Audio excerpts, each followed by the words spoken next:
जय हिंद दोस्तों, मैं आपका दोस्त महेश सिंह शेखावत। मेरे प्यारे साथियों, आपको पता है कि ऋषिराज डिफेंस एकेडमी के अंदर आर्मी जीडी क्लर्क और नर्सिंग असिस्टेंट का बैच चल रहा है। बहुत ही शानदार फुल स्ट्रेटेजी के साथ फुल बूम पे बैच चल रहा है दिन रात। अभी हमने प्लान किया है कि जैसे हम आर्मी का बैच चलाते हैं, सेम स्ट्रेटेजी के साथ हम एसएससी जीडी का बैच भी चलाएं। तो मेरे प्यारे साथियों, जो एसएससी जीडी का जो बैच है वो सेम आर्मी पैटर्न पे चलेगा, यानी जितनी मेहनत हम आर्मी बैच में करते हैं उससे ज्यादा मेहनत हम एसएससी जीडी में करने वाले हैं।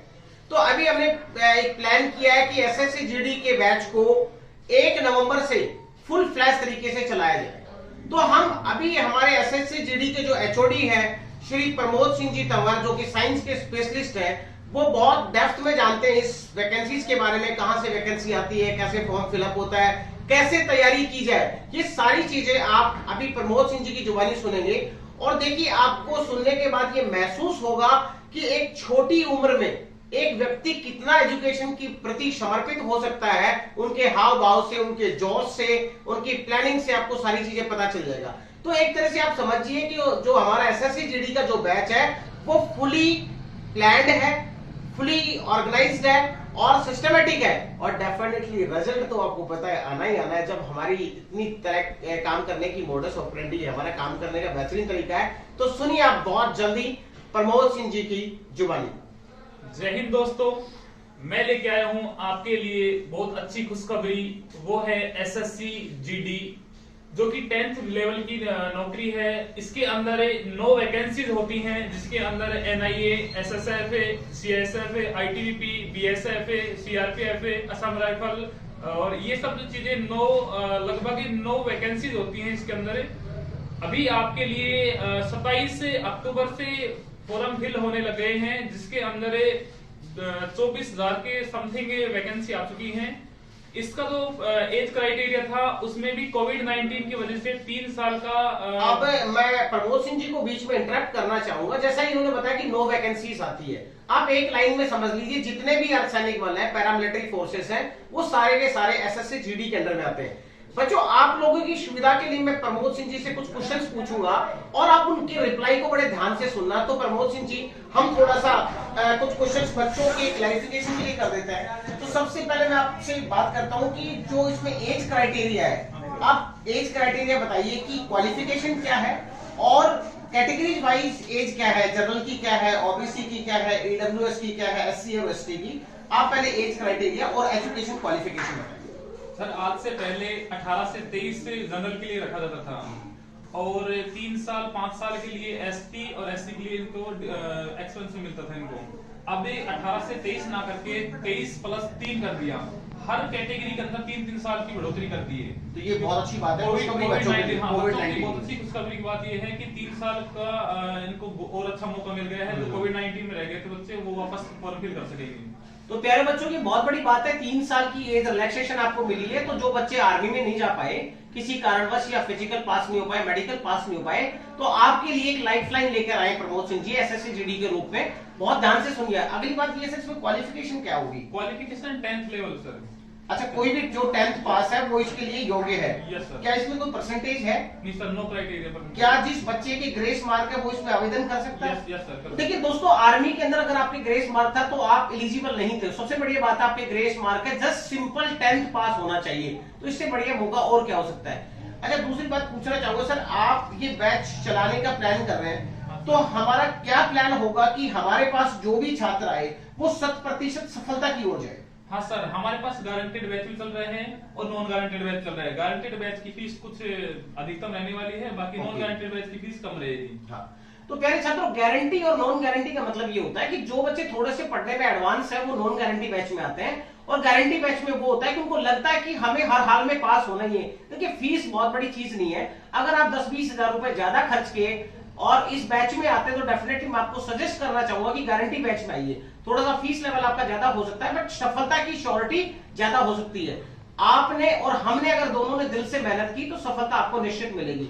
अगली बात आपसे पूछना चाहेंगे कि इसमें जो कितने नंबर का ये एग्जाम है और पर सब्जेक्ट या सिलेबस के रूप में वो बताइए थोड़ा। आज से पहले जो भी एसएससी जीडी का सिलेबस रहा करता था उसके अंदर 25 ऐसे करके 4th पार्ट हुआ करते थे। एक पार्ट में 25 तो अभी सर ने ये बात बताई कि जैसे पहले हर पार्ट को 25 मार्क्स में डिवाइड किया था, अभी 20 मार्क्स में किया है। Yes, sir. हाँ जी, पूरा बताएं आप। पहले 25 के 4 क्वेश्चन हुआ करते थे, इट मीन्स 100 क्वेश्चन हुआ करते थे और 90 मिनट्स मिला करते थी। लेकिन अब क्या कर दिया है, 20-20 नंबर के 4 पार्ट कर दिए हैं। 20 नंबर की मैथ कर दी है, 20 की रीजनिंग कर दी है, 20 की जीके कर दी है और 20 की हिंदी कर दी है। 4 पार्ट कर दिए हैं 20-20 नंबर के। क्या इसमें इंग्लिश है? नहीं, इंग्लिश नहीं है सर। इंग्लिश नहीं। हाँ, चूज कर सकता है बच्चा, हिंदी की जगह इंग्लिश ले सकता है, इंग्लिश की जगह हिंदी ले सकता है, वो चूजेबल। देखिए ये बच्चों, ये बहुत अच्छी खबर है कि जो बच्चे इंग्लिश मीडियम में हिंदी में कमजोर है, वैसे आमतौर पे हिंदी काफी टफ मानी जाती है लैंग्वेज के रूप में, इंग्लिश इजी होती है, बट ये अपने अपने अकॉर्डिंग है।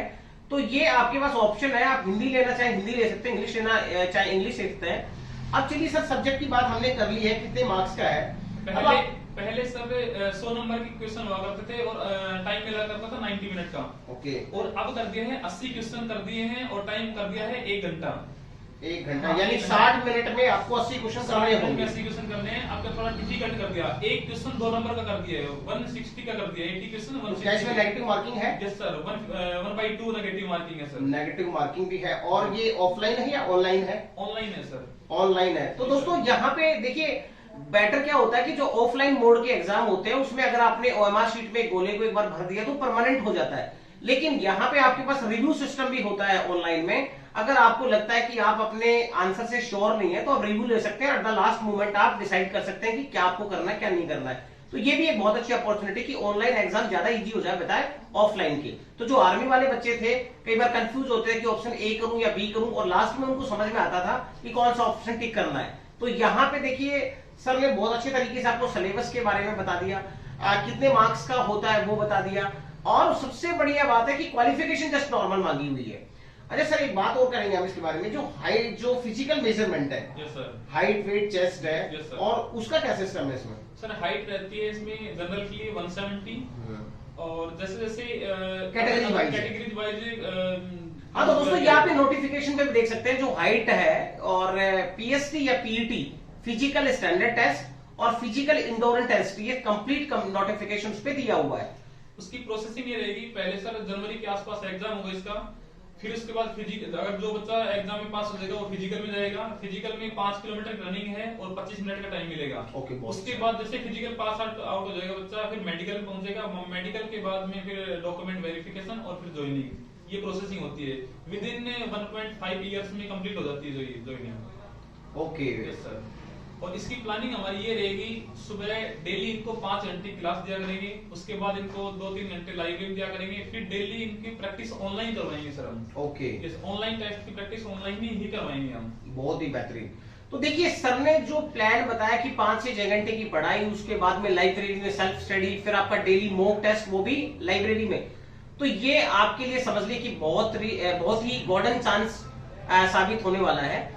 अभी मेरे प्यारे दोस्तों मैं आपको सर का नंबर दे देता हूं, और वो नंबर जो आप ध्यान से सुनिए, उस नंबर पर आप कॉल करके पूछ सकते हैं, लेकिन उसका जो टाइमिंग रहेगा वो सुबह 9 बजे से लेके और 12 बजे तक, और शाम को 6 बजे से लेके 8 बजे का टाइम रहेगा। उस बीच में आप कॉल कर सकते हैं, पूछ सकते हैं कि क्या फीस स्ट्रक्चर है, कैसे कैसे करेंगे। और जो मेरे साथी नियर बाई हैं, जो कोटपुतली के आसपास के बच्चे हैं, उनके लिए ज्यादा बेटर होगा कि सर से कॉल करके आप एकेडमी विजिट कर लें, क्योंकि एकेडमी विजिट करने में आपको सारी चीजें इजी समझ में आ जाएगी बजाय फोन कॉल के। तो सर कुछ और बताना चाहेंगे आप इसके बारे में? सर बाकी अब फेस टू फेस ही बता पाएंगे, जितना ज्यादा हो पाएगा। जिस बच्चे को डाउट होगा वो इंक्वायरी कर ले सकता है। तो प्यारे दोस्तों, मैंने आपको अंत में एक पहले चीज बताई थी कि कम उम्र में ज्यादा एक्सपीरियंस और ज्यादा नॉलेज, और ये सरस्वती का आशीर्वाद किसी किसी को मिलता है। तो हमें ये नहीं देखना चाहिए कि हमारी एज क्या होगी, मुझे कितना नॉलेज है।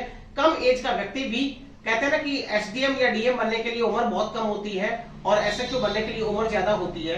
कम एज का व्यक्ति भी नॉलेजेबल हो सकता है, इफेक्टिव हो सकता है। बस बात यह है कि आपको विश्वास करना है, मेहनत करनी है और हमारा साथ देना है। जैसे हमने आर्मी में रिजल्ट दिया वैसे हम एसएससी जीडी में देंगे। Thank you so much for watching. जय हिंद, गुड बाय।